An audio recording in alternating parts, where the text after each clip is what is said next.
السلام علیکم ورحمت الله وبرکاتو. نه هم درس لسمه برخه ده. عنوان ده د غیر انسان یعنی غیر عقل لپاره د جمع ماته اسم پیژندنه ده چې په تیر درسو کې موږ د انسان یعنی عقل لپاره د جمع ماته اسم پیژندنه وکړه. نن به د غیر عقل لپاره د جمع ماته اسم پیژندنه په اړه معلومات درکړم. اعوذ بالله من الشیطان الرجیم. بسم الله الرحمن الرحیم.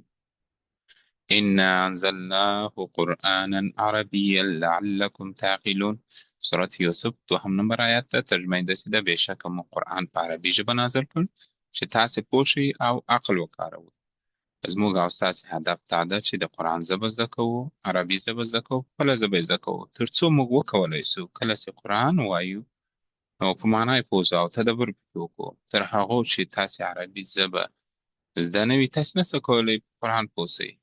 یا به یې هغه پښتو ترجمه میخاني کوئ یا به یې کلمه په کلمه د پښتو ترجمه وایاستئ.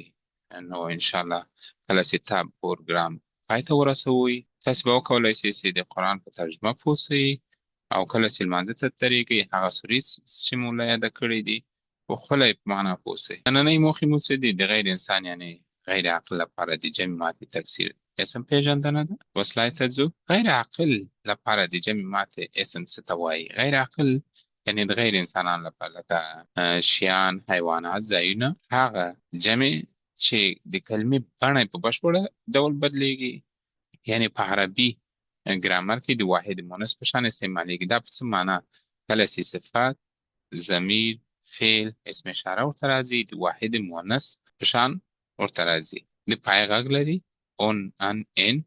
دلته راځم څه ده؟ کتبون. کتبون څه معنا؟ کتابونه.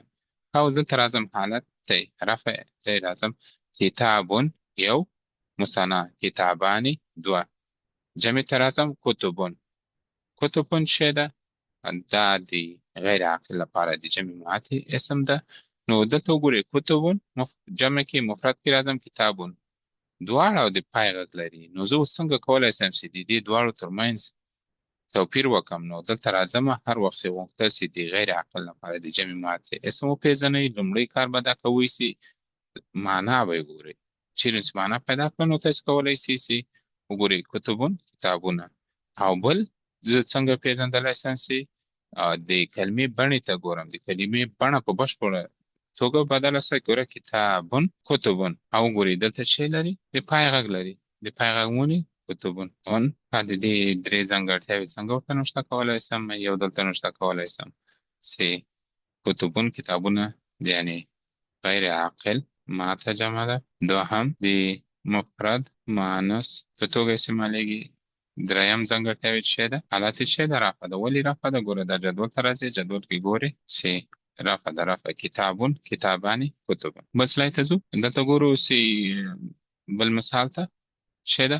قلوبون زړونه. اول حالت ته راځم رفع قلبون یو، مثنا دوه، قلبانی دوه. جمع څه راځي؟ قلوبون. یعنی په مفرد او مؤنث کې مفرد په د پای غږ لري او مثنا د پای ټولو ترکیب لري. ولی جمع هم د پای غږ لري.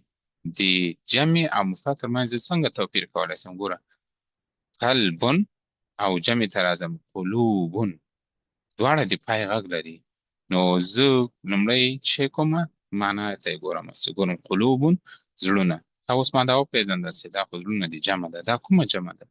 موږ ووایو چې د غیر عاقل لپاره د جمع ماتې هغه اسم ده چې بڼه یې بدلېږي. کله چې ګورم قلبون قلوبون بڼه یې بدله شوه نو زه دلته دا درې ځانګړتیاوې ورته لیکم. د دې درې ځانګړتیاوې څه دي؟ لومړی به دلته ورته ولیکم چې دا غیر عاقل جمع ماته اسم ده. دوهم د مفرد مؤنث توګه استعمالیږي. دریم حالت څه ده؟ حالت رفع ده. که څوک درته حالت یې څنګه پیدا کړو؟ ته به درته راسې دا جدول ته ورته وګورې چې قلبون قلبانی قلوبون دا د پیدا هم کړو چې حالت یې څه سو؟ رفع سو. بل مثال ته راځو. دلته ګورو چې دلته څه ده؟ جبالون غرونه. حالت یې راځم رفع حالت یې راځم. مفرد یو، جبلون مثنا دوه، جبلانی. جمع راځم جبالون. ګوره چې د غیر عقل ماتې جمع اسم د پای غږ لري اون اون. مفرد او جمع یو غږ لري. نو زه دا څنګه کولی شم توپیر وکړم؟ ما چې وویل چې لومړی به معنا ته ځو. معنا ته ګورو جبالون غرونه. تا ما پیدا کړو چې دا جمع ده. دا څنګه جمع ده؟ بڼې ته یې ګورم. جبلون، جبالون. بڼه یې په بشپړ توګه بدله شوه، نو زه دا ورته لیکم چې د دې اسم درې ځانګړتیاوې څه دي؟ دلته راځم چې جبالون غیر عاقل ماته جمع ده. دوهم د مفرد مؤنث په توګه استعمالیږي. دریم حالت څه ده؟ حالت رفع ده. څنګه مو پیژندل د حالت رفع ده؟ دا جدول ته بر وخت راسي وګورئ چې جبالون دلته وګورئ حالت څه سو؟ حالت رفع سو، جمع ده، جمع رفع ده. سرورون تختونه که حالت رمز مرفع حالت راځي. سریرون یو تخت مسند. دو تختونه سریرانی جمع شه ده سرورون. که دلته جمع کیم سرورون د پای غږ شي سو اونسو، مفرد کیم سریرون. نو زه څنګه کولای شم چې د دې یعنی د غیر عاقل د جمع ماتې اسم وپېژنم؟ لکه څنګه چې ما وویل اول بیت شي کوئ زی به یې معنا به یې ګورئ. راځم دلته معنا ته سرورون تختونه ما وپېژندل چې دا جمع ده. دا کومه جمع ده؟ ماته جمع ده. څنګه ماته جمع ده د غیر عاقل لپاره؟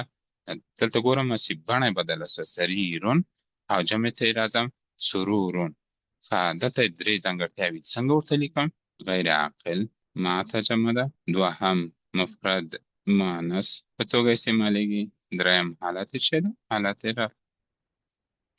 د نننۍ درس لنډیز د غیر انسان یا غیر عاقل لپاره د جمع ماتې تکثیر اسم پیژندنه وکړه. نو له ټولو څخه مې دا هیله ده کله چې قرآن لولئ د قرآن له ترجمې سره ولولئ، هغه ګرامر چې تاسې زده کړي دي په قرآن کې تطبیق کړئ. بیا هم که چیرې د جمع اسمونو په اړه تاسې کوم سوال درلود کولی شئ چې ماته په کمنټ کې ولیکئ.